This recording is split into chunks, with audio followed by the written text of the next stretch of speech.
Good evening, welcome everyone to this meeting of the Foundation for Science and Technology. Welcome to our audience here physically in the Royal Society. And in the spirit of bold innovation, we've got a different seating plan. What more could we do than that to show how we're always going to try out new things? And a warm welcome as well to our online participants for our meeting on the role of the UK National Laboratories. We are holding this event during the period of PERDA, and for that reason we are being very restrained. There is no governmental view. There are no representatives speaking on government policy. I think there may be some civil servants here in the room whose lips are sealed, but I'm sure their ears are open for the interesting points we're going to hear from our participants. We are very grateful to our sponsors this evening, Advanced Research Clusters, Air2, the National Physical Laboratory, and the National Measurement Laboratory at LGC. We're grateful to them all for supporting this event. And of course, national labs are a very important topic. I was reminded, well, Sir Patrick Vallance, our first speaker, of course, made an important contribution to the debate with his report back in 2019, a review of government science capability that really put PSREs to the fore. And since then, we've had also national labs covered by Paul Nurse in his report. So I'm delighted that we will hear first from Sir Patrick Vallance. We'll then be joined online by Professor Steve Cowley, who is now the director of Princeton Plasma Physics Laboratory. We'll then hear from Dr. Karen Hanghøj, who is director of the British Geological Survey, and finally from Dr. Julian Braybrook, director of the LGC National Labs and UK Government Chemist. But first, it is fantastic that Sir Patrick, with his extraordinary experience, not least as Government Chief Science Advisor, as well as having reviewed the science landscape, is speaking to us this evening. Patrick, a warm welcome. Over to you.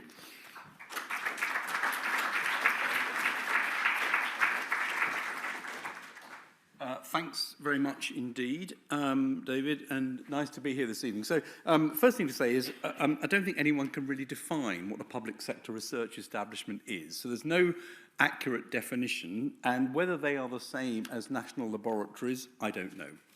But let me, in the absence of a definition, just give some examples. So the National Physical Laboratory is based in Teddington. It has a site in the northeast, it has another site in the south, and it has a site in Scotland. And it was set up to look at the science of metrology. It was set up in 1900. It has done a lot of important work in the early days of computing. It was the place that made the first atomic clock in 1955 on cesium. It's worked on packet switching, quantum. And when I was at GlaxoSmithKline, we had a collaboration with the NPL on imaging mass spectrometry, which is a very difficult technology to quantify, and that was crucial for us in the industry to try and get some imaging of where drugs were going into cells. Another example, which is in York, FERA, which is on this list here, which is the Food and Environment Research Agency, or was. It used to be a DEFRA PSRE, and it was transferred to become a public-private joint venture in 2015. Used to house the Plant Health Inspectorate and the National Bee Unit, and yes, I didn't know there was a National Bee Unit either. Which are now at the Animal, Plant and Health laboratories. And FERA remains, despite the fact it's now actually an independent private organisation, remains a national reference laboratory, and it's part of the National Laboratory Alliance, something I'll come back to in just a minute.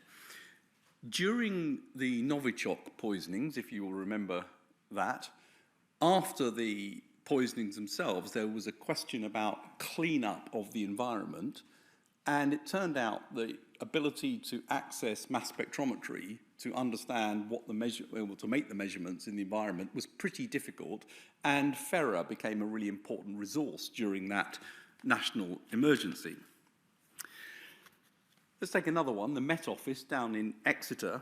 And of course, the Met Office deals with weather, but actually during Mrs. Thatcher's government, the Hadley Centre was set up, which moved the Met Office into also having a world-class climate science activity, which has been hugely influential in climate science in the UK and globally.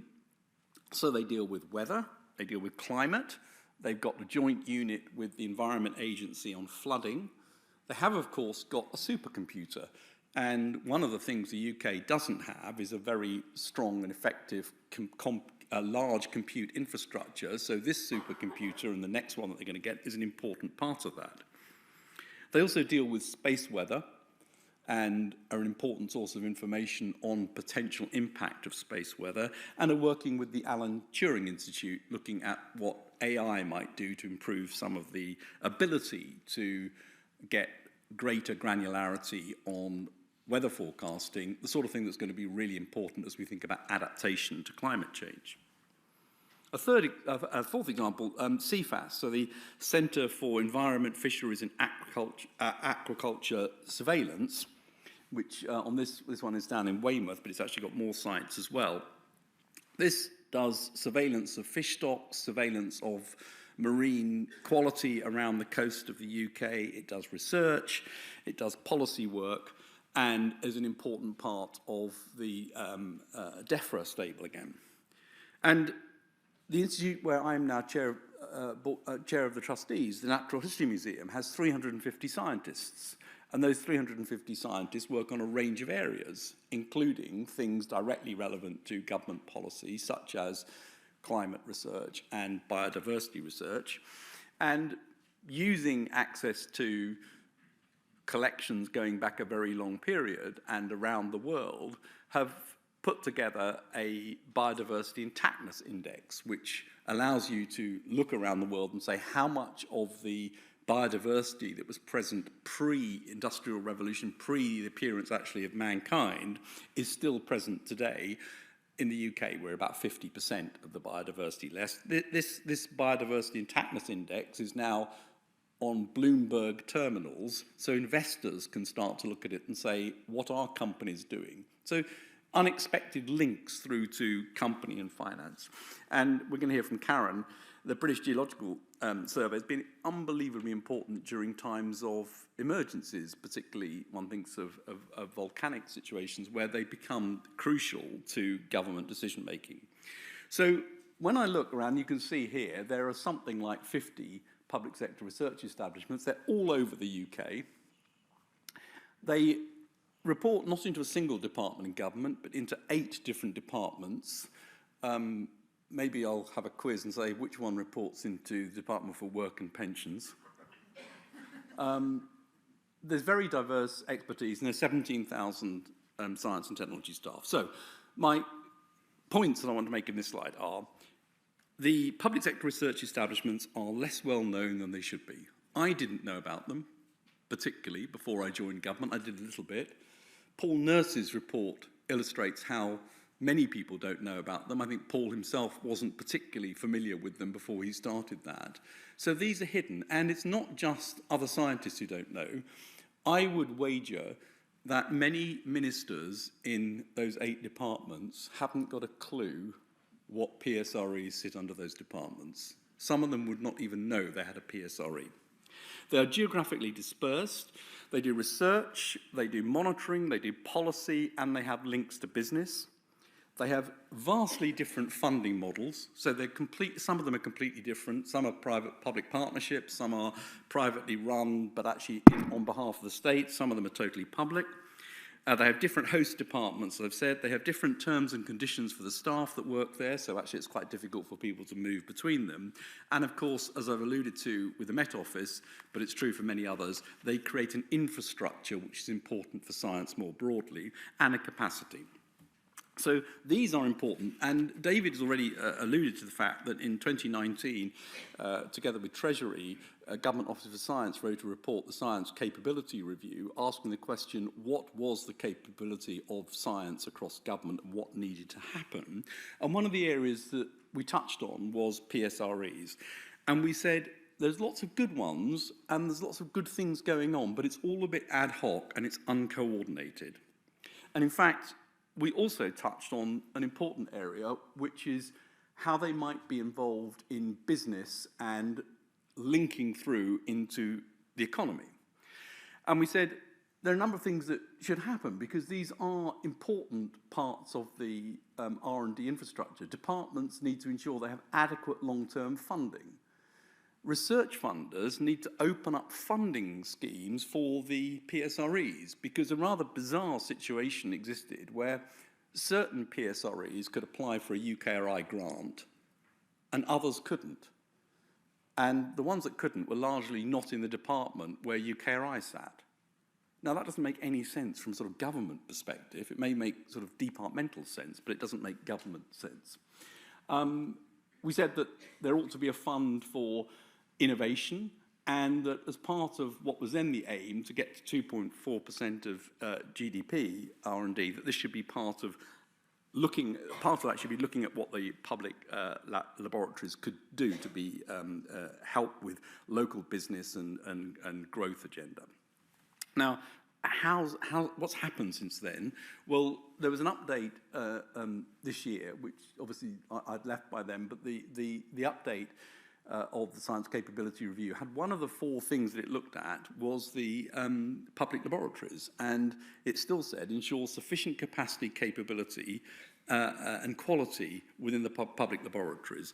And the government response to the review says the wide range of PSREs present a significant resource for government and will have a higher priority in government thinking. Good. What does that mean in practice? What's actually going to happen? It's quite important to pin that down. And there remains, I think, and it was clear in the review, a number of challenges.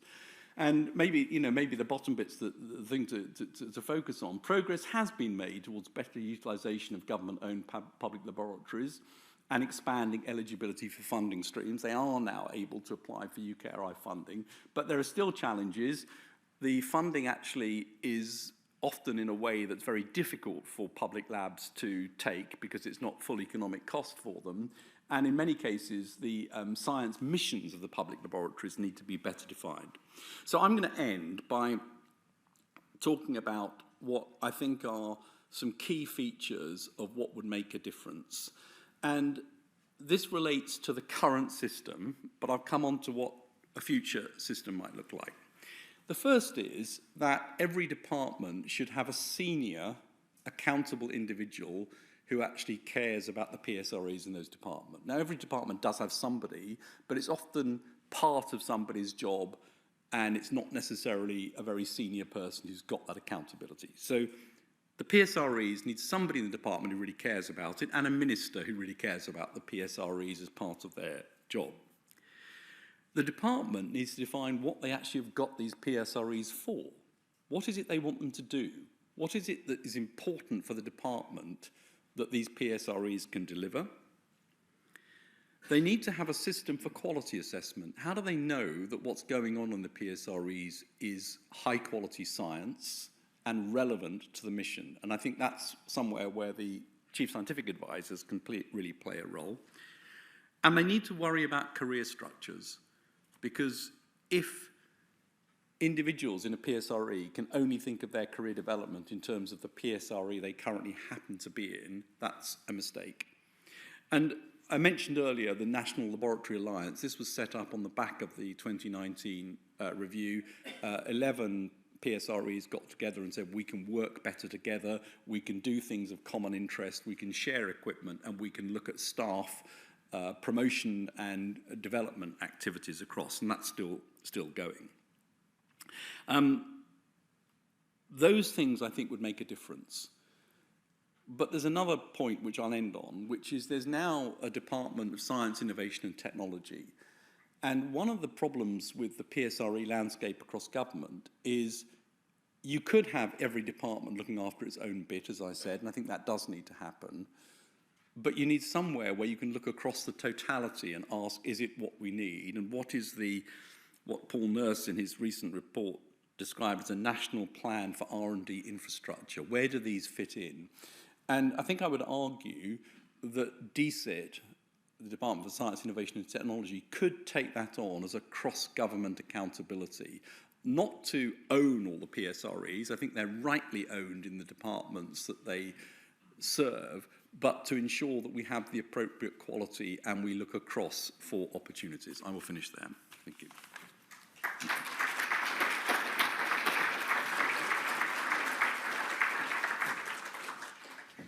Excellent. Thank you very much indeed, Patrick, for really bringing us up to date on the policy debate on PSREs. And I'm sure people will want to follow up in those points when we get to the panel discussion. And I should say to our participants online, do of course use the Q&A function on Zoom, please, not the chat function, the Q&A function, and put in your questions and upvote the questions that you are particularly interested in. So our next speaker is Professor Steve Cowley, who's got a fantastic experience of the British model and the American model, and may be able to reflect on some of the differences between them. He's now based at Princeton at the Plasma Physics Lab. He, of course, was previously Chief Executive of the UK Atomic Energy Authority, and he's now Chair-elect of the Faraday Institution. Steve is an old friend. It's great to see you joining us from the US, Steve, and now over to you. Thank you, David. Thank you very much. Can you hear me? Yep, it's all online. Good. Yep. Good, excellent. You just worry about this technology, even though we've been using it a lot. Thank you very much for the invitation. I'm in St. Louis, actually, St. Louis.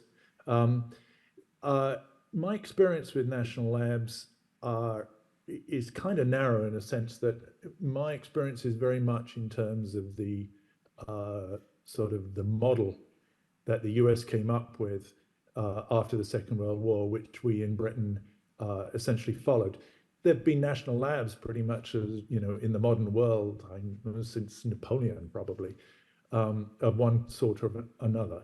But the one that sort of stands out now in the public imagination is initiated, I think, by the Manhattan Project, and we've probably all seen Oppenheimer and how that is. On the picture on the right-hand side at the bottom there is area 2 at Los Alamos. Los Alamos is a lab of 16,000 employees. It's a massive operation, and it maintains a level of excellence that's absolutely fantastic. It is part of the DOE system of national labs. There are 17 national labs in the DOE system. My lab, the Princeton Plasma Physics Lab, is one of the smaller ones, had about 850 employees. But a legendary lab in its own right in the field of plasma physics and fusion research. On the left-hand side at the bottom is Harwell, circa 1972. And our response in the UK to the Manhattan Project and the tremendous effort we put in to become a nuclear power, both for military and for civilian reasons. I've often felt that we've never quite celebrated enough the immense achievement of the 40s, 50s, and 60s in putting ourselves on the map as a nuclear power.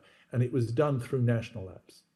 You could not have done this without the sort of combined resources of national labs. And that's kind of going to be my theme tonight. I'm not an expert in institutes or the other kinds of PSREs that Patrick was talking about. This is where my experience comes from. That experience includes the one on the left, what I call my beloved column, an amazing lab where incredible things were done and hosted one of the world's premier large facilities, JET, for 40 years and ran it incredibly well during that time. And it's an incredible resource for the country. On the right-hand side is the lab that I currently run, which is the Princeton Plasma Physics Lab.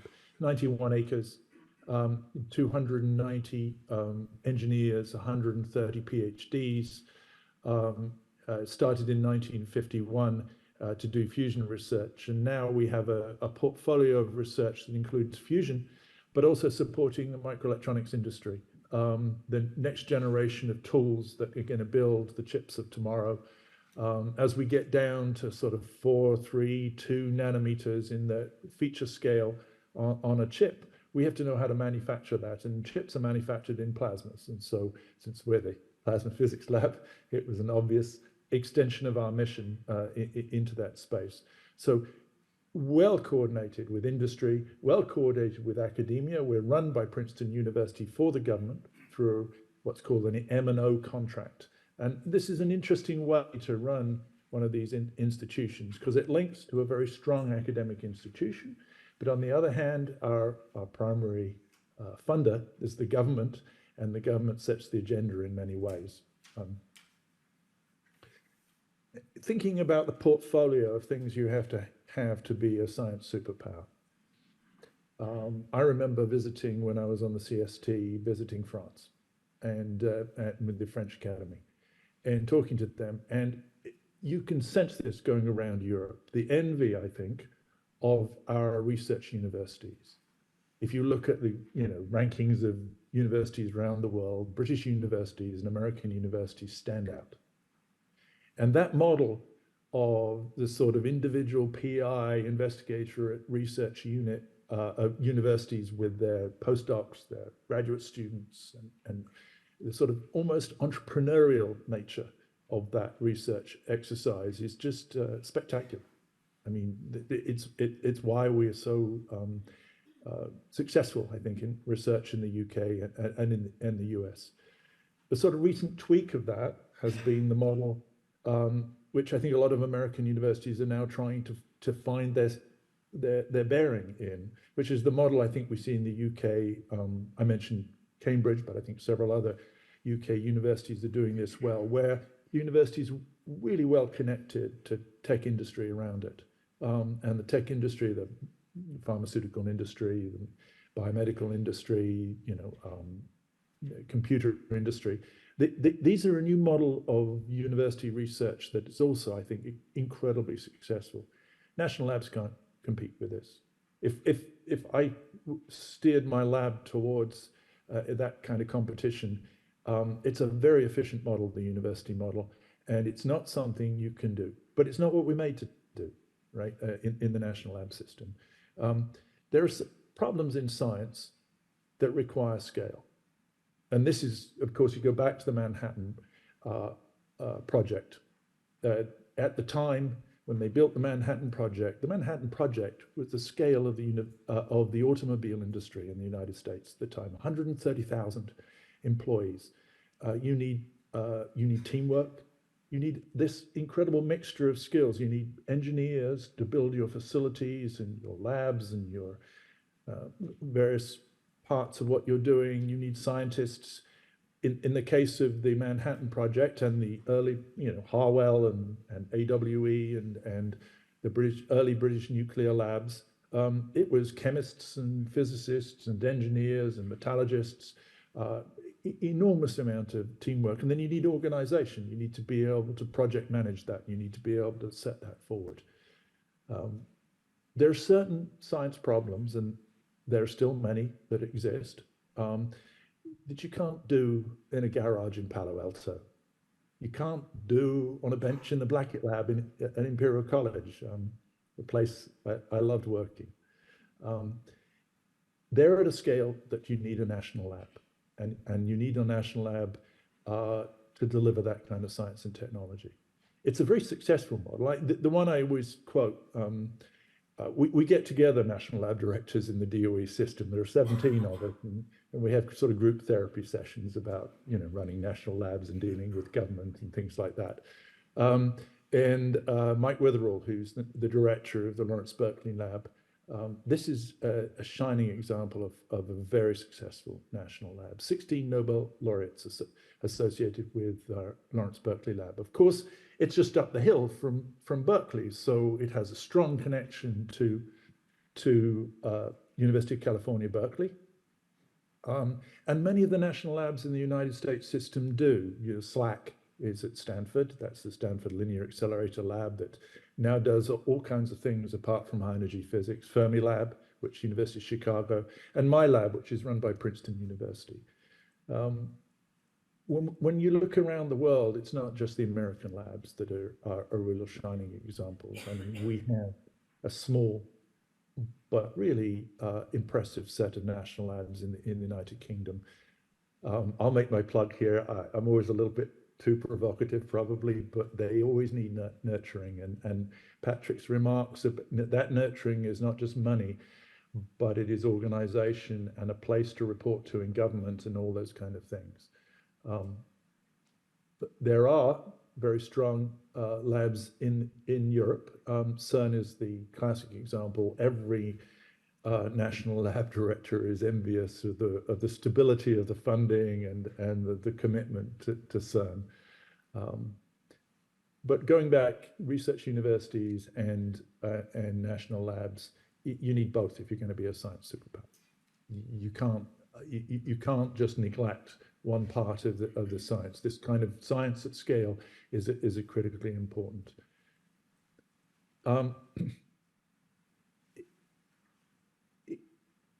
National labs almost always, it's a bit like owning a shopping mall, anchored in large facilities. You need that large facility as a sort of raison d'etre for the lab. Often, Large Hadron Collider at CERN, JET at Culham for many years, Diamond and ISIS up at SDFC.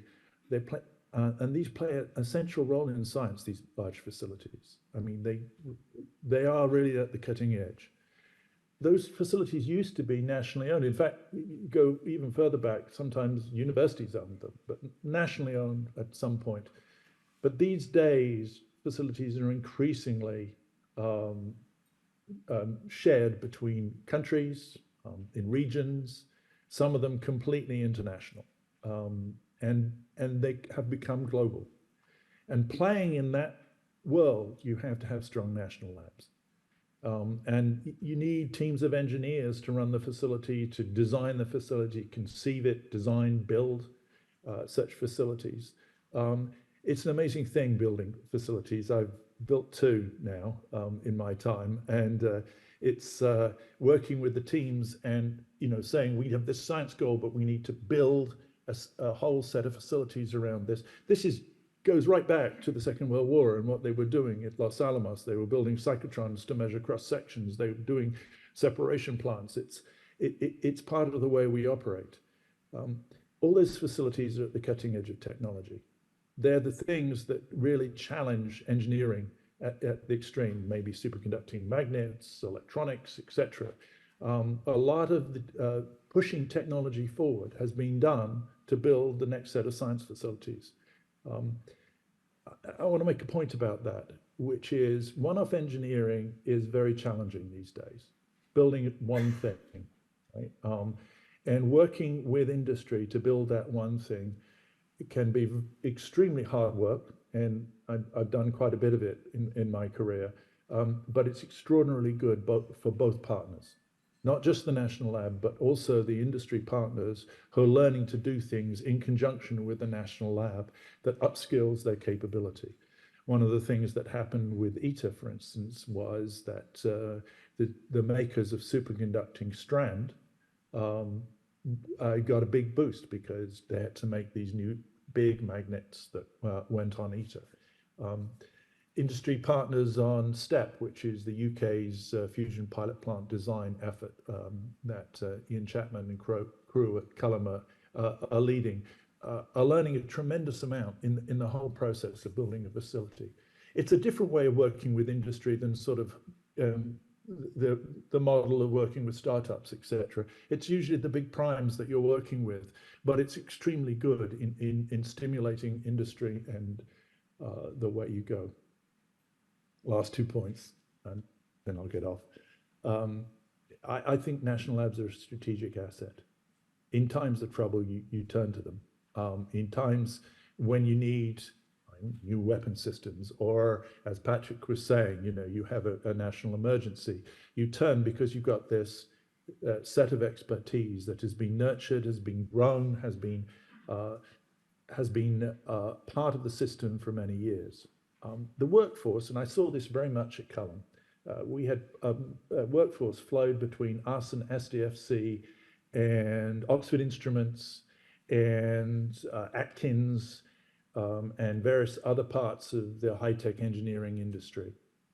It's part of the portfolio. It's the part of the way you stay a very strong engineering and science nation.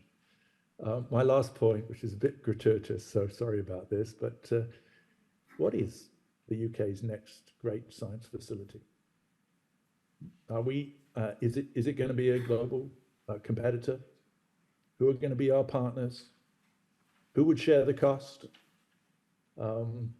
These are good questions. I don't think we should be out of the business of having globally competitive, large-scale science facilities.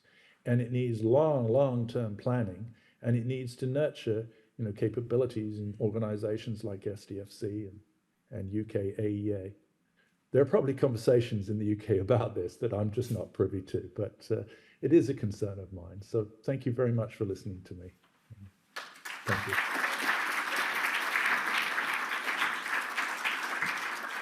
Thank you very much, Steve, and I hope we'll be able to stay online for the Q&A, and certainly that question, what should be our next big national lab, I think is a great one that I hope we will be able to discuss as a panel. And thank you also for raising that important question of the balance between university facilities and national labs.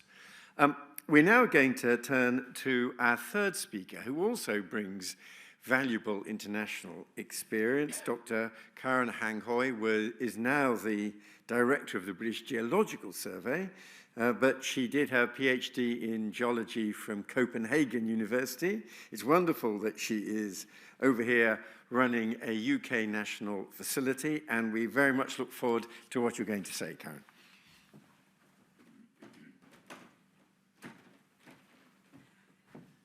Thank you very much. It's really lovely to be here. And we're going to do a little bit of a deeper dive now, and you'll get to know everything you ever wanted to know about the British Geological Survey. And I think there's been a couple of keywords said already. Capability, incredibly important, and I'm going to use that word a lot as well, and I hope we can discuss that word a lot, what does it actually mean. And Steve talked a lot about scale. And I think Steve sort of particularly meant scale of infrastructure, but I'm going to talk about scale as well, but it's more sort of national scale and decadal scale. So the scale on which we work, and I'm going to try to press an arrow. There it is. So I'm going to tell you about what is the British Geological Survey, and people struggle actually, if they don't know the British Geological Survey, and many of you probably do not, they struggle even with the name. What is that? What is a survey as an organization? And people's eyes will glaze over, and they will start, when they read it back to you shortly after, they will be talking about the Geographical Society or something like that, because they don't actually necessarily recognize even the words and what they mean in the context of a research center. And we get a little bit of help from the Ordnance Survey. People have heard about the Ordnance Survey, and they map. And the British Geological Survey does that as well. We do conduct geological surveys, but for some obscure reason, this name has been, sort of what we do has become the name of who we are. So the British Geological Survey is a world-leading geological survey organization. So that's a little bit easier for people to comprehend, and it's focused on public good science and national capability. And so there is the capability word. It's about having a national capability in the field of geology, in the field of earth sciences, and understanding the planet. The BGS is a provider of objective and authoritative advice, geoscientific data and information and knowledge for society. And so again, it's the sort of scale of being able to deliver all of those things for the country. And we're the oldest geological survey. We actually invented, the UK invented the concept of a geological survey organization. And the BGS was founded, a slightly different name, but about 1830, in 1835, and basically founded to do pretty much exactly the same thing we do today, which I'll show in the next couple of slides, which is to provide that kind of national capability, understanding how we utilize earth science, how we utilize the earth and our understanding of the earth for society. We are sitting as part of UKRI and actually as part of the Natural Environment Research Council, so NERC, as one of 6 centres, 2 of which are fully owned by NERC, and the others have sort of various degrees of independence from NERC today.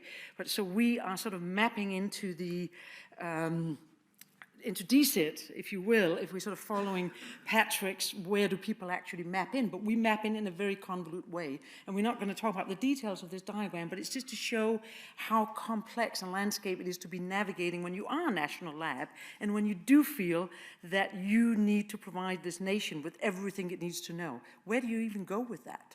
And this is sort of where we go. You can see the BGS logo sitting out there, and NERC is right above, and then there's UKRI, and then we're going into UK government sitting in DSIT.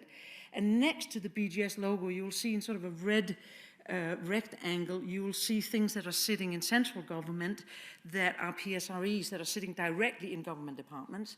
And then as you move right, you will move into the devolved nations and the various agencies and units that we are reaching out to in those devolved nations.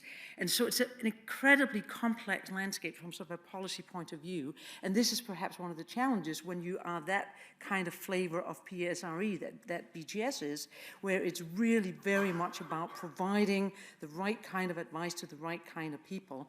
If everyone on this map doesn't necessarily know that you exist and even know exactly what you do. So I think another word I'd like to introduce into this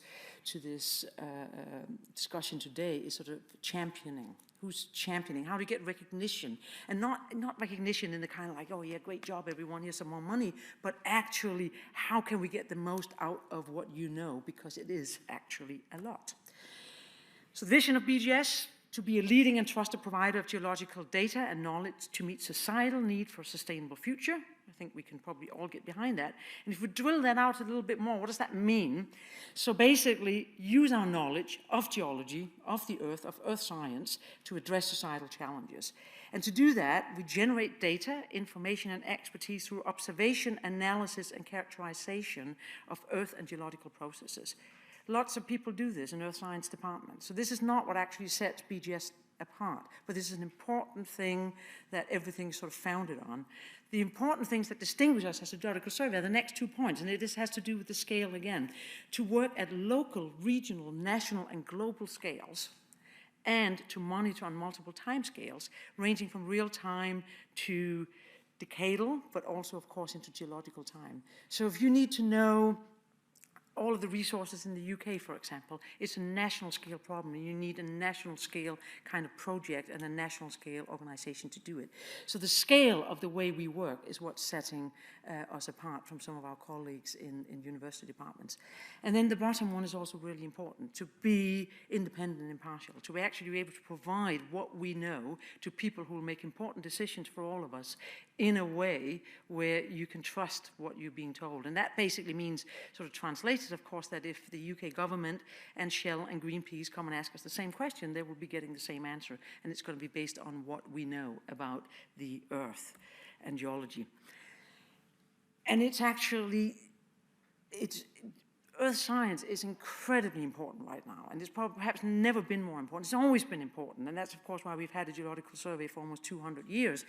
But right now, all of the challenges that we're facing as a society in terms of decarbonization, mitigation of climate change, hazards around us, environmental mitigations, all of that actually starts with understanding the subsurface. And that's what this sort of diagram kind of illustrates a little bit here, is that I like to say everything starts with a rock, but it's actually, it's kind of true. It's maybe a little naive, but it is actually true, because if you want to think about improved water security, which is one of our big priorities, if you want to think about decarbonization, net zero, if you want to think about living with geological hazards, what's going to happen with coastal erosion in the next 20 years, all those kinds of issues actually start with understanding the subsurface.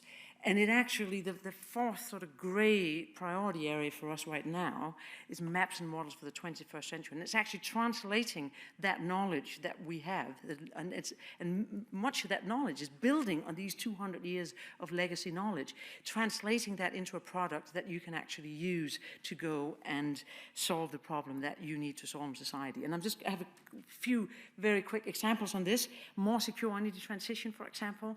So examples here of what we are doing is updating the CO2 storage database for the UK. Again, national scale. What can we do in the North Sea? That is the kind of data that we can actually provide you with. We're looking at mineral supply chains and criticality. It's a really, really big topic right now that we're working on quite closely with lots of different partners across the UK and also in government.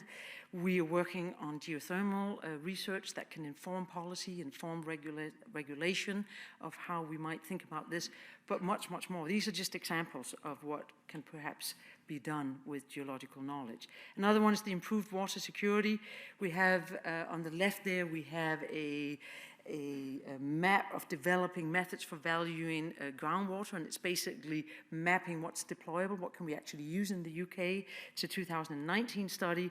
In the middle there, you have something around chemistry, emergent contaminants, how do we monitor what's going into our drinking water, how do we work with agriculture and the sort of interface between agriculture and geology, the soil science, how do we look at how groundwater and groundwater flooding is entering into these things. And on the right-hand side is a model for what the groundwater in the UK may do in periods of drought, which is something we'll probably be seeing a lot more of. So that's sort of into the climate mitigation understanding as well. Living with geological hazards, very, very important.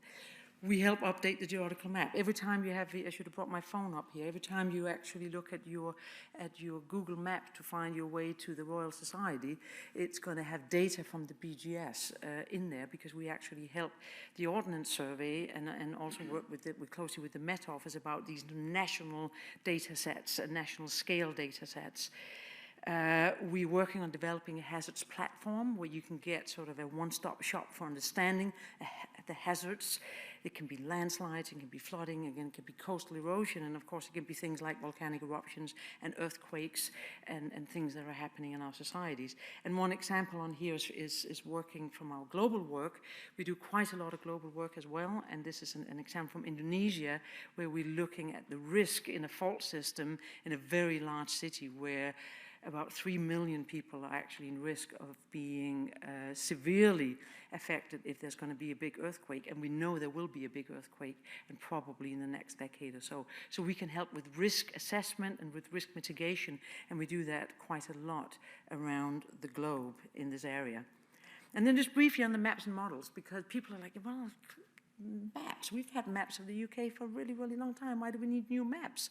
Well, we need new maps because we have new data. That's one thing. So the maps that we have are actually pretty good. The observations that go into them, and when I talk about maps here, it's geological maps. It's not just, what's the topography, but it's like what's underneath. What do we know about what's underneath in the subsurface?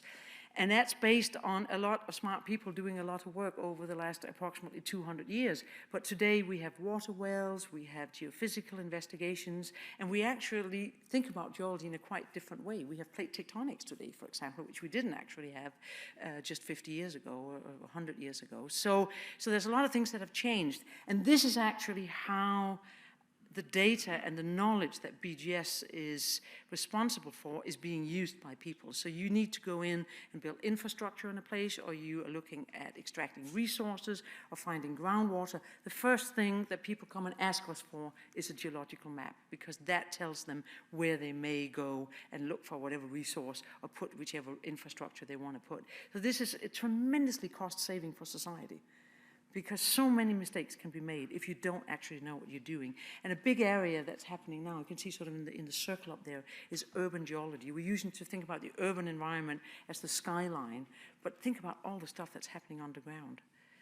All of the waste disposal, all of the transportation, the groundwater, all of the stuff that's happening in the underground is affecting the cities. And that's why we see, for example, today, you see very large cities in Asia, for example, subsiding because they have been pumping up their groundwater for the last many decades, and that's now causing subsidence in these cities. And again, they didn't have a geological map and a geological model before they started doing that, or they wouldn't have made those mistakes. So maps have many different scales again. Sometimes it's national scale, sometimes it's very, very local scale. This is the one in the middle is about ground movement, and the one to the right again is the CO2 storage database. What's the capacity for storing CO2 in the North Sea as we know it today? So many different products, many different services need to come out. And if I can just sort of look ahead, I'm almost through the whirlwind tour of BGS here, but I can just sort of look ahead. What's the next big facility in the UK, I think was Steve's question. But what we are thinking about BDS, what's the next new problem that we need to help solve? We absolutely will not be solving anything alone, but where is it that we need to be present? What is it that we need as a society that we can't do without the British Geological Survey? And a couple of examples on here. The top one is, again, mapping, upgrades of our onshore maps, but also our marine maps and our coastal maps. A lot of the solutions, again, to the challenges that we're facing right now are going to sit in the offshore.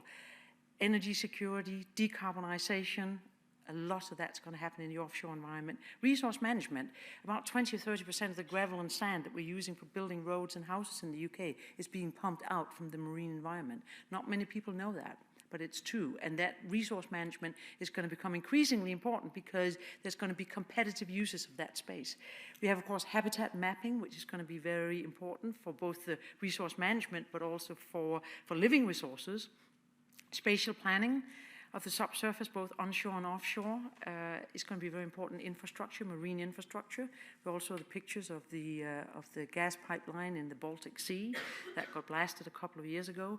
So there's also a national security point in here. How do we create security for our infrastructure in the offshore and in the onshore environment? And how can we be sure that we will be able to address these challenges? So this, again, there are obvious partners here, UKHO, CFAS, many, many, many partners, academic partners would need to be part of such a program again. But it would take us, if we were going to map, for example, the offshore, for the UK, it would probably take 2 or 3 decades. And that's exactly the kind of work that you need a geological survey to do, and that scale of work. The second one is perhaps aside from climate change, the biggest environmental challenge that this country is facing right now is what are we going to do with that radioactive waste that we have? And we can praise ourselves for some of the work that's happened in the last century in terms of both nuclear weapons, but also nuclear power. But we have a problem, and we need to solve it. And every time we get close to solving it, we shy away from it because it's very controversial and it's very difficult. But this is real environmental challenge, and it's really, really big, and a lot of people need to help solve that as well, including the BGS, because you're going to put it in the ground, you're going to need to understand how that rock is going to behave. What does it look like? How do we characterize it? So you actually need a map, and again, using map in the widest possible sense, 3D, 4D, you name it, but everything characterizing the rock volume that we're talking about, we need to actually be looking at. We're running experiment at BGS right now that's been running for more than 15 years on properties of rocks that we're thinking about putting radioactive waste in. We can do experiments that run for 2 or 3 decades at BGS because we operate on that kind of timescale. Very, very quickly, just a couple of metrics. We are fairly small for some of these PRCs. We have 641 staff currently, but the one I really want to sort of highlight here is the publication. So NERC, the Natural Environment Research Council, has a database for downloading all of the papers that come out in that space. And in that downloadable database, there were 369,600 downloads of BGS publications last year. That's more than 1,000 downloads per day. And these are not Nature papers, and they will not be getting anyone any Nobel Prizes either. But there are some good research papers in there because that gives us credibility and it underpins the expertise that we have. But a lot of this is a characterization of the Mercia mudstone because that has great potential for geothermal, for CCS, possibly for storage of radioactive waste, for example. So it's people who are thinking about problems and how they can solve them, people building infrastructure, people thinking ahead for solutions for society. They're downloading our publications 1,000 times per day. Our budget is about 56 million, and we're getting about half of that straight up from NERC, sort of our base science budget, if you will, to deliver some of that long-term monitoring. And the other half we're getting from a mixture of sources. I would say about 70% of that other income is still public funding. A lot of it comes from NERC and other research councils through research grants, but a lot of it comes directly from government. And we work with many government departments, and it's sort of back to Patrick's question, who's the champion here? Who's the owner? Who actually knows what we're doing? We work really closely with DESNES, we work really closely with DEFRA, work really closely with DBT, very close with FCDO, a little bit with some of the others, Ministry of Defense and a few others around. So actually, one of our big challenges is how do we navigate that space? How do we make sure that these government departments come to us when they need us, and how do we make sure that we can deliver it? And I am almost done, Gavin. I see your sign. This is my last slide. It's just to show you that we are truly UK. We have several offices, including in Cardiff, Belfast, and in Edinburgh. So we have offices all over the UK. And that was my last slide. Thank you very much.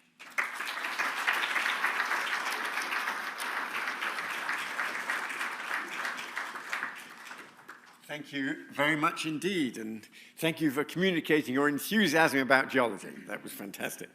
Now, our final speaker is Dr. Julian Braybrook. He is the government chemist. He has held that role since 2018, currently Director of Measurement Science for the National Measurement Laboratory at LGC. So, Julian, over to you.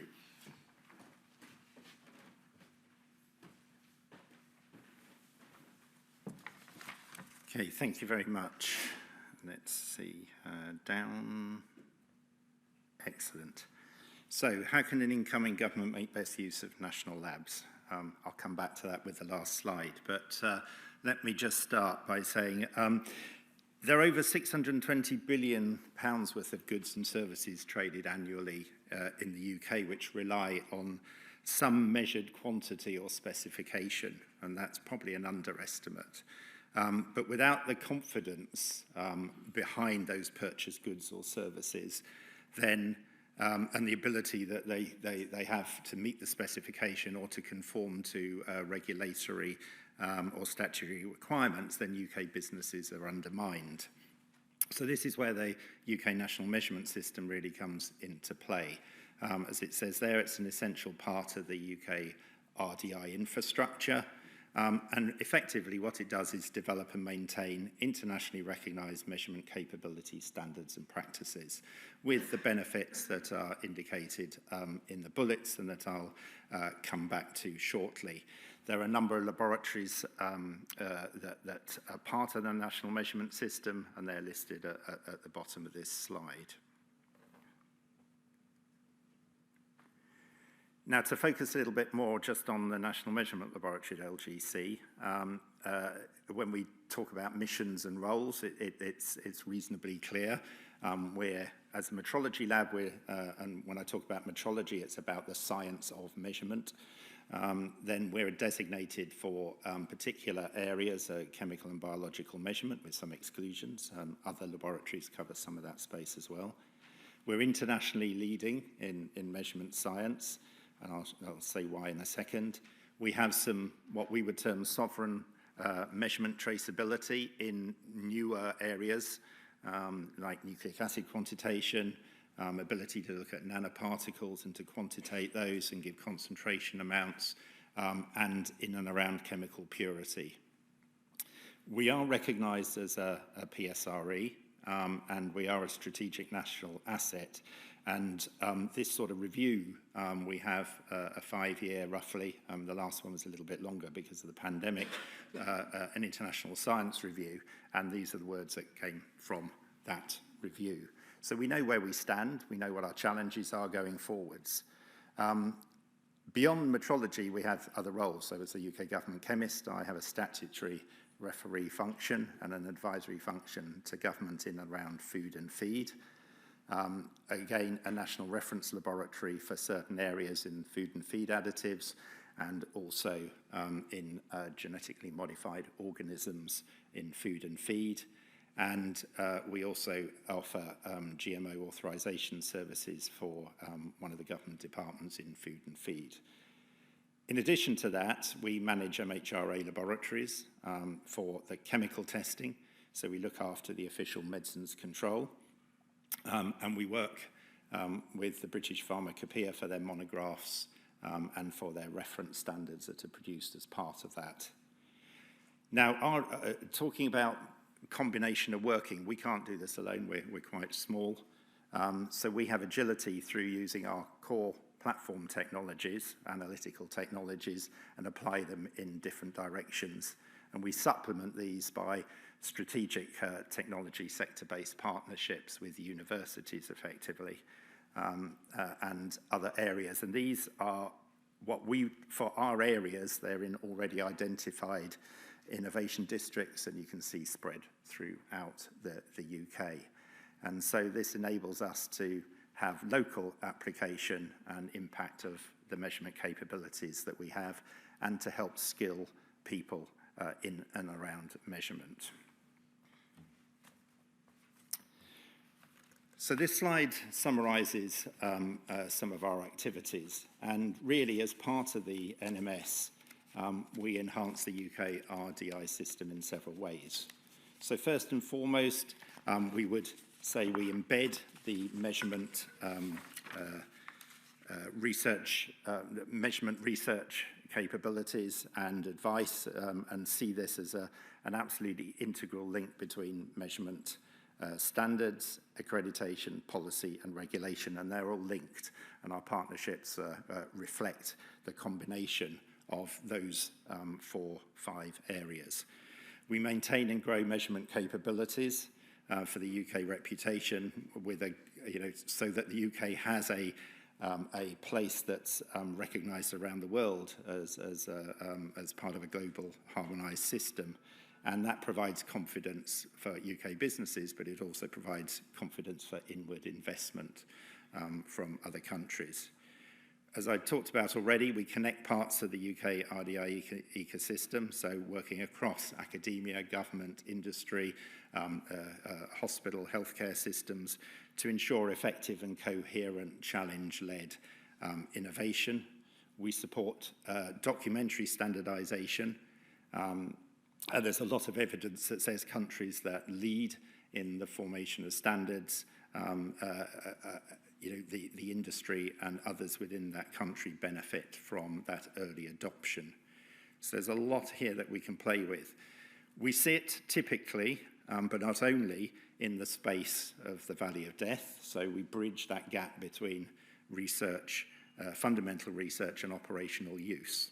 And I think this is really important. So we make sure that products and services can be got in the right way as quickly as possible and as fit for purpose to the end user.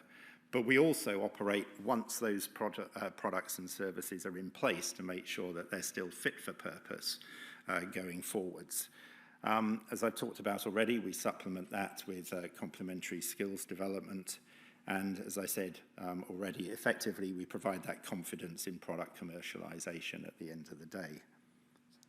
So that's the sales pitch, if you like, out of the way. But I think it highlights that national capability that we operate within. So I'm going to use 3 examples, and a lot of words on this slide, so feel free to read them in your own time. But I wanted to highlight three sorts of core areas. So we use our advanced nucleic acid measurement capabilities to support the UK diagnostics industry. And here we're talking beyond pandemic preparedness. It may be infectious diseases, but you can also think about antimicrobial resistance, precision medicine, some of the things of the future that we're going to have to start to think about and move towards, all for patient benefit. And so there's some outcomes that I've highlighted here. And again, this shows, I guess, from our perspective, how internationally leading we are and the visibility that we have with counterparts around the world in the areas that we operate in. And this would be equivalent across the other national measurement system laboratories. So I led delivery of the International Roadmap to Metrology Readiness for Infectious Disease Pandemic Response.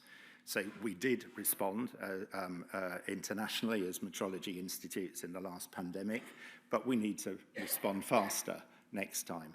And we need to do this in a way that can be called upon by ministers and the like, at a matter of a few days or weeks. So we established a pandemic task group, and in that area we're running measurement comparison studies now, but rather than on our several month timescales, we're looking at fire drill exercises that demonstrate molecular diagnostics standardization globally, and we're now moving into the other areas going forwards. We provide method performance assessment, and we do that through the sort of independent validation testing and advice. Examples here would include molecular point-of-care tests and some of the non-molecular serological testing associated with vaccine and therapy development. We've developed test criteria that allow decisions to be made for novel diagnostics, particularly around COVID-19 variants of concern and variants of interest, and we continue that work today in the background, I guess. We value assign nucleic acid control materials for UKHSA and NHS labs that are really important in the clinical adoption of these infectious disease tests. And it hasn't just been COVID-19. Since then, we've had monkeypox, avian flu, swine flu, issues that are still around today if you read the newspapers. So we're providing those core materials that allow people to measure accurately. And we're taking that complementary technology approach with UKHSA to develop a nucleic acid synthesis capability. And that removes this reliance at times of pandemics, but on international providers. And that helps improve biosecurity at the same time. Second example is a joint program between PSREs, they're listed here, working with the United Kingdom Accreditation Service and healthcare agencies across all 4 nations. And we've provided access for NHS healthcare scientists to the PSRE capabilities to help them create and expand and test new approaches that will improve the quality of patient care. And some of those outcomes to date include improving newborn screening testing program, best practices for minimal residual disease testing in particular cases, working with the genomic laboratory hubs in standardizing the approaches to thinking about novel genomic sequencing technologies and how that can therefore be rapidly adopted into the system. And others have provided implementation in new audits that assess and improve the accuracy of patient treatment for delivery of solutions for detecting cancers of varying sorts. In addition, now looking forward, we're working with colleagues to think about what the National Vision for Engineering Biology might be, not only to revolutionize medicine, food and environment, but to think more specifically about how that can be done. So we specifically are working with the UKRI BBSRC funded mission hubs and awards. And our first task was to embed metrology and standards practice into their thinking. And then with others in the system, we've been helping shape what the regulation might need to look like for these products in the future. So we've already delivered training for both students and early career scientists across the pilot UK engineering biology centres, and we're now starting, that was done face-to-face and remotely, and we're now rolling that out to the wider community, and that's wider community beyond other academic centres into industry through some EAP type modules. So this provides some concept for upskilling the next generation of workers and helps reduce that threat of skill shortages down the line. So thinking that through is quite a challenge. We have taken the first of several, I think, draft standards to ISO, to the International Standards Organization, to start debating about gene expression analysis of engineered cell systems. And this is us, again, I think I talked about earlier, us leading the way in new and emerging standards and regulation associated with that.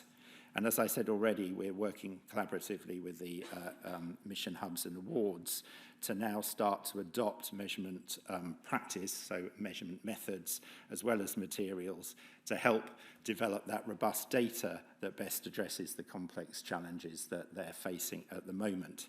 So whether that's in microbial food and the regulatory hurdles that will face, and environmental biotechnology solutions, whether it's looking at plastic pollution or recovery of metals that we've already heard through environmental processing, or even genetic control systems for advanced medical therapies.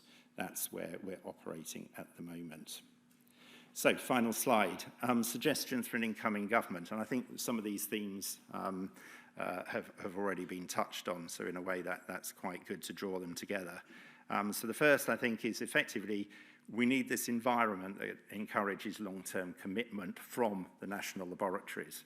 So how does that long-term commitment allow us to ourselves foster innovation, secure the necessary human resources, but also infrastructure needed to deliver our capabilities? And that will allow us to stay at the forefront of scientific research and innovation, and therefore meet this broader RDI system needs. We do need a recognition, we do need a champion, we've heard that already, that values the national laboratories across not only the system that we have ourselves, but broader across government and even into the public. And the benefits of that are indicated here. We need to remove the barriers, particularly to cross-government engagement. That will allow greater accessibility and permeability, so we get that flow across between the national labs. And last but by no means least, we have examples where we can learn and capitalise on these best practice examples I've already mentioned within the system. So we shouldn't hold back. Thank you very much indeed.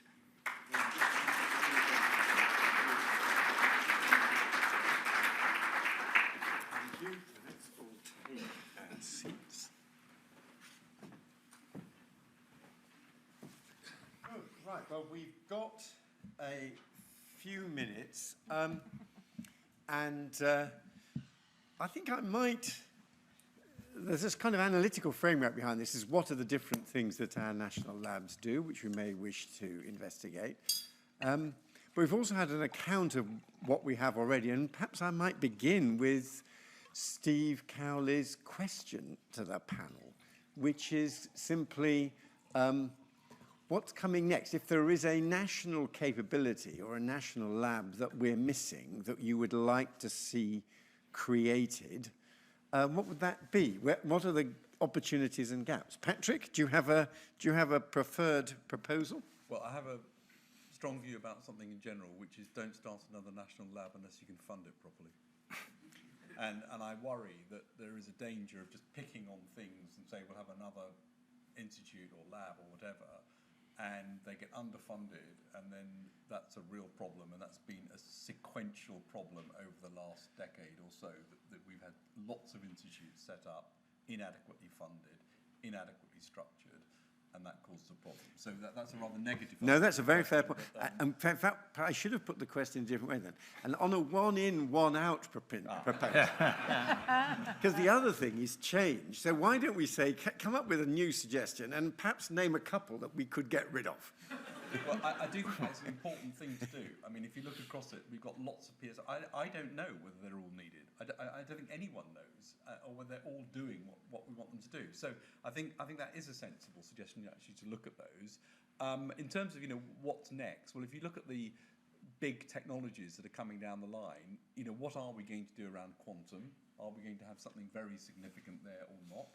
What are we going to do around engineering biology, where there is a huge need for an infrastructure to be able to support companies? I mean, you can't have every small company trying to be good at making DNA at scale. So there's a need for something substantial around there. So I think you can pick on the great technologies that we know. What are we going to do around the compute infrastructure need for AI across the country? There are things that you can think of that would be important areas to consider for any new national laboratory.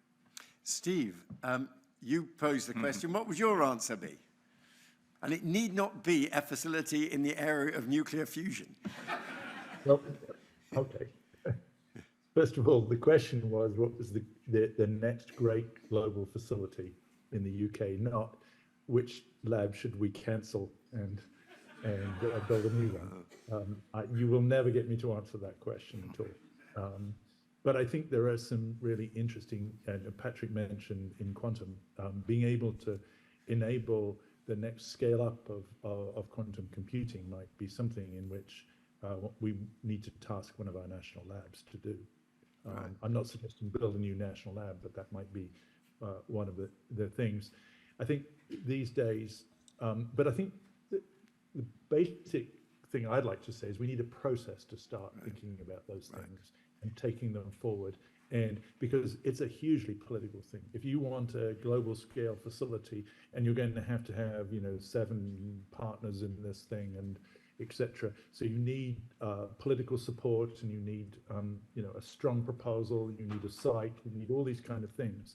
And I think we need to actually have a process for that.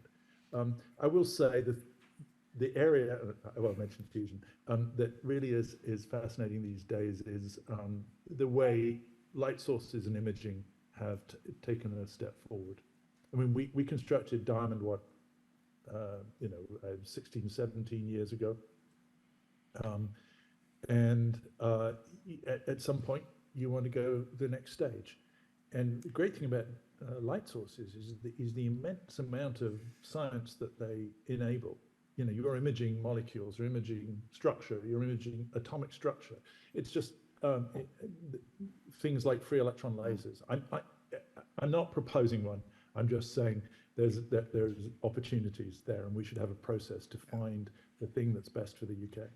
And of course, there are several different things there. One is a national laboratory. The other, which you're right to refer us back to, Steve, is whether we go for another big, the headquarters, the leading role in another big international project, of which I guess the square kilometre array is the last one that we have ended up running out of the UK. And I think one of the candidates would be, if we wanted to take the capacity we've already got at Bulby in Yorkshire and turn it into the centre of a global project on dark matter, is, I think, one candidate that is around. But there may be others that people would like to add to the list. And of course, the European Union did have a framework for this that you may be familiar with. Do you have any suggestions, Karen, for the list?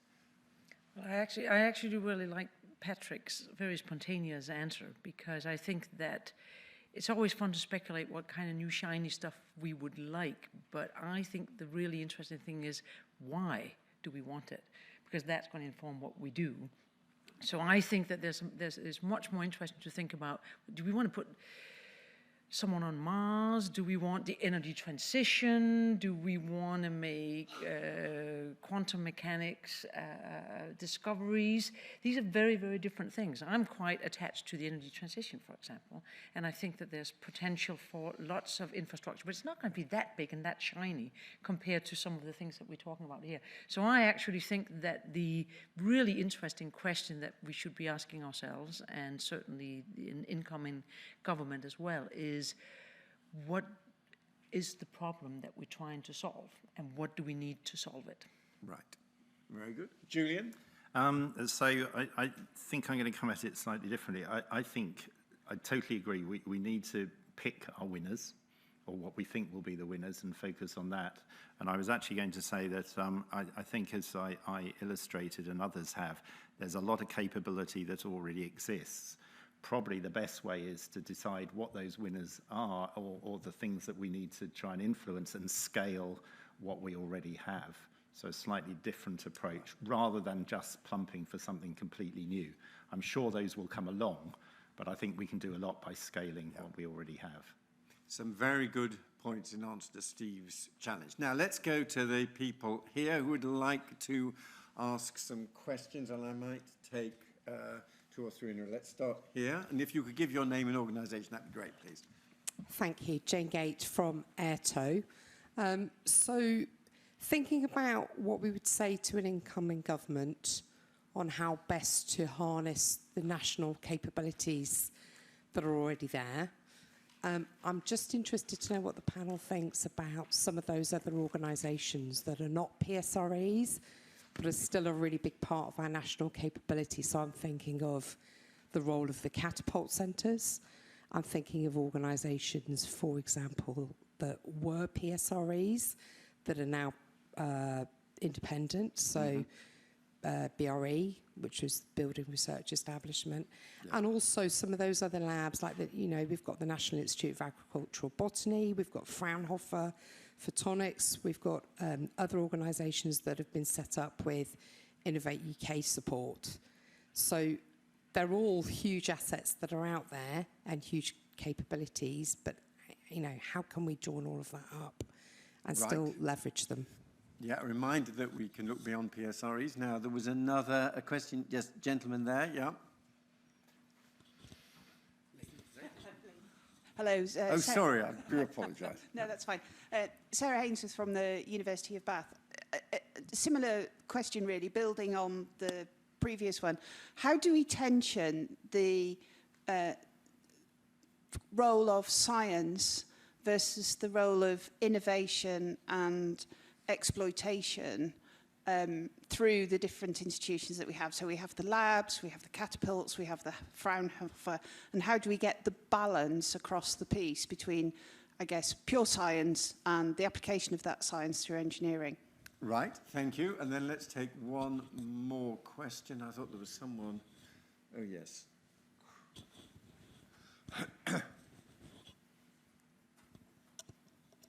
Thank you.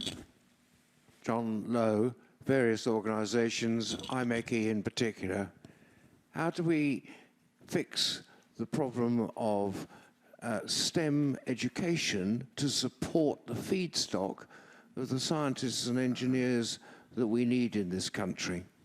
And perhaps we could reflect on the immigration barriers that seem to be forming into place. Yeah, we'll try to stick with the national lab debate just now. There is a hustings next week, which FST are helping to host, where you may like to come up and put that question again. But let's start at the other end, Julian, and particularly tell us how your function as government chief chemist, how that interacts with bodies that aren't public sector labs, but are nevertheless part of the ecosystem that you're familiar with. And are there particular burdens on laboratories in the public sector? Because one reason for the reason why I did catapults the way they were is precisely they should be defined as in the private sector, and the flight out from public sector into universities is partly driven by things like pay controls and procurement rules that you have if you're in the public sector. How big a problem is that? So I think if I just put the government chemist hat on, a lot of the people, because of the system that operates, are government funded in some way. But I think it's very, very clear that the lack of funding over time that's gone into the public analyst laboratories is causing a problem, because that has a knock-on effect not only to the capability and maintaining that capability, but also the skills required and the flow of skills that we heard from one of the other questions coming forwards. So I think that is a challenge, and the certainly we're seeing at ports and things like that, the ability, there's a generational gap, if you like, I guess, in that experience. And so there is a shortage there. That leads to a shortage, again, therefore, on what capability is maintained within those centres, and it becomes thinner and thinner and thinner, or more focused and more focused.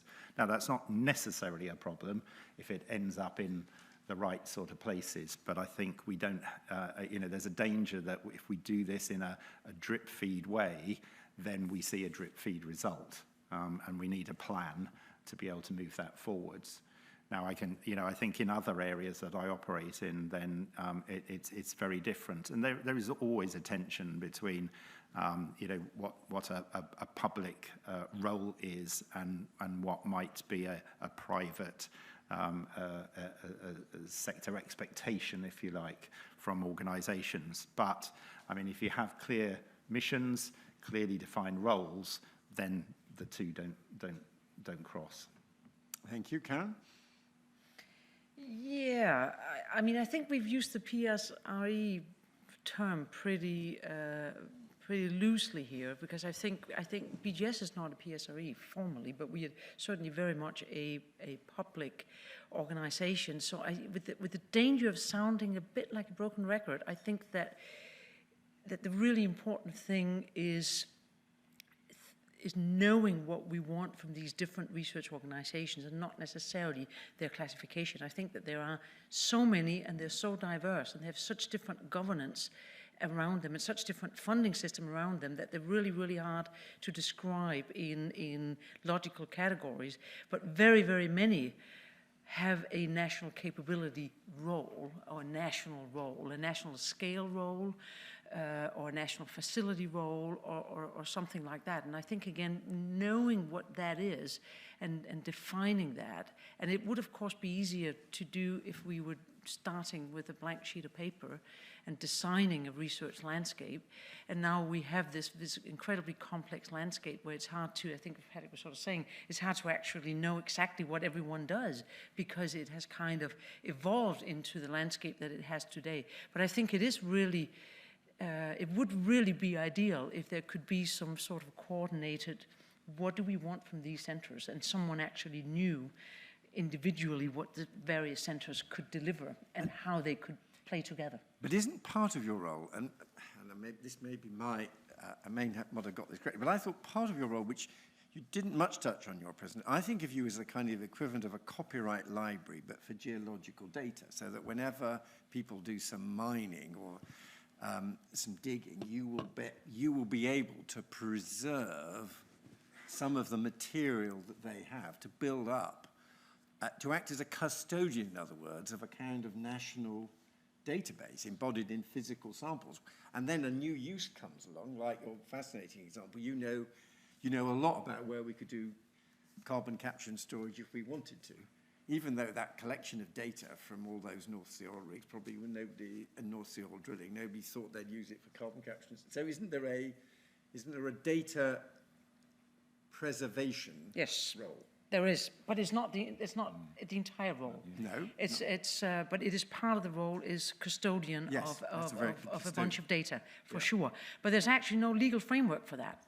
So there's a partial legal framework for some of it. So all the North Sea cores, for example, needs to go to BGS. So about 60% or 70% of what is stored at our headquarters is NSTA, so North Sea Transition Authority drill cores, basically, that people can come and look at, and they do frequently come and look at them. But when it comes to a lot of the other things, there's actually no legislation that tells people that they have to give us the data, and there's not necessarily any funding that goes to us so that we can actually deal with that data. So it's a little bit of a dynamic system, and partly, again, because it hasn't perhaps really been defined, what do we want from this particular service, and what does the nation actually need? Right. Now, Steve, do you want to talk about this particular, especially the first question, just the range of different types of facilities, and tell us a little bit more about the US system. I have to say, my understanding of the US history was a little bit different from yours. I actually thought Vannevar Bush expected most of this new research effort he called for at the end of the Second World War to be university-based. His report assumes a lot of it will be university-based, but the big departments had already got a lot of their labs fought back, and you ended up with this incredibly rich mixture of a lot of money going to universities, but also departments running their own network of labs. And are there the same tensions as we've had on things like pay controls in the US? So, I mean, you're absolutely right. Van der Waals Bush was the sort of architect of the National Science Foundation. But the National Science Foundation is a small part of the funding of public sector science in the US. The budget at DOE is bigger than the Office of Science, and the budget at NASA is bigger. These are, and obviously the budget at the National Institute of Health is enormous. So it's done in different ways. And I think that there is a strength to having this variety. Somebody mentioned things like the Ketapult centers and institutes. And obviously I'm getting involved with the Faraday Institution, which I think is a completely different model. It's not a national lab, but it's a national institution that's going to help with a critical technology that needs to be taken forward. So it's this portfolio that you need. And I think if you compare us with other countries, and this was a comparison when we went over to France, was the French have some great national labs, and they bid for a huge number of the European large facilities and got them in France. But the missing element, I think, in the French portfolio is really that they don't have very strong research university base. Yeah. And that really is having both, right, makes you very, very strong, and only having one you're missing. Now, Patrick, I'm going to give you the final word before we break for drinks and then dinner, because we've already slightly overshot. But yes, I mean, you and Mark Wolpert and Paul Nurse have all in different ways tried to create a kind of taxonomy just to understand a little bit better this incredibly complex landscape and the different type of things that they do. Do you think, and you rightly warned us a moment ago about just creating more, do you have any observations on just how complex this is and whether there are ways in which it could be simplified, or whether there are models that you think are particularly effective as you look at this extraordinary network of which we've learned more this evening?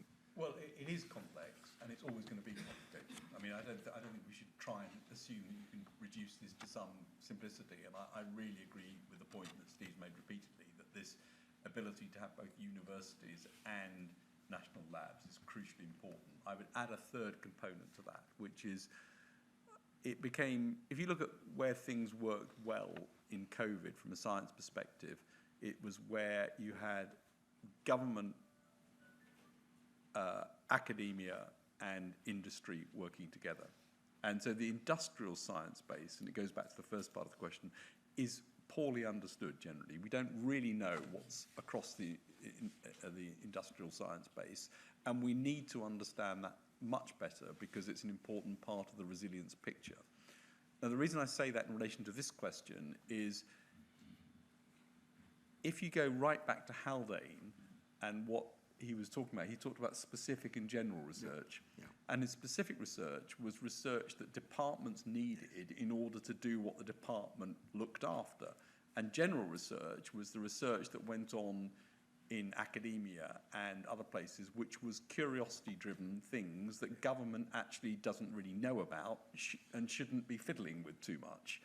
And the specific research, I think, is where you do need to have a view of what you've got, where the industrial strengths are, where the academic strengths are, and where the national lab strengths are. And there ought to be an understanding of that within a department, because that's really what's going to be necessary for you to fulfill your mission. I think we could be better at that. Yeah, and that is very astute. And if I may just follow on, one supplementary to that. Did you find, in your experience as chief scientist, that sometimes one of the reasons why departments didn't always appreciate what they'd got is it was a crisis that showed to them why we had them? So you just referred to COVID. Do you think, were you sometimes trying to remind permanent secretaries and departmental ministers, that even if there was a lab that they were not seeing anything of from 1 month to the next, come a crisis, we needed it. And do you think that how important a role was that, and how widely was it understood? Well, I think that's absolutely right. I mean, science comes to the fore in government during a crisis, and it needs to be there and thought of outside a crisis as well. But during my time as government chief scientific advisor, we had Novichok, which required a whole different range of skills and labs, including, as I mentioned, unexpected ones like Ferrer suddenly becoming important for reasons you'd never have dreamt that they would have become important. We had, I don't know if you remember, drones over Gatwick. It turned out that there was rather few places to turn to get information about that, because whilst military understood about how to shoot some drones down, it's quite difficult to shoot drones down over a civilian airport. And it's quite difficult to do jamming signals in civilian airports. So actually finding the skill set for that exposed an area that we didn't know about. What did you turn to in the end? Well, I did turn a lot to industry for that, actually, because they had thought about that in a different way. And we had, you remember the Toddbrook Reservoir and the collapsing dam, which of course needed a different skill set, and engineers became incredibly important there, as well as hydrologists, and of course there was COVID. So I think the emergencies do expose this thing, and it's quite important. And I think actually the permanent secretaries are much more attuned to the importance of thinking about science on a day-to-day basis than they were, and hopefully that can get embedded, because you shouldn't wait for a crisis to work out what it is you need. Right. Thank you very much. I can sense a future FST event there's a series of 3 or 4 fascinating crises already that we could learn more about. Thank you very much indeed to our participants. Thank you for being here and online. Thank you to our panelists, our wonderful speakers. We're grateful to them. Thank you to our sponsors for this event, ARC, Rt Hon, the National Physical Laboratory, and the National Measurement Laboratory. We'll now have a drink next door and then resume downstairs for dinner in a few minutes. Thank you all very much indeed.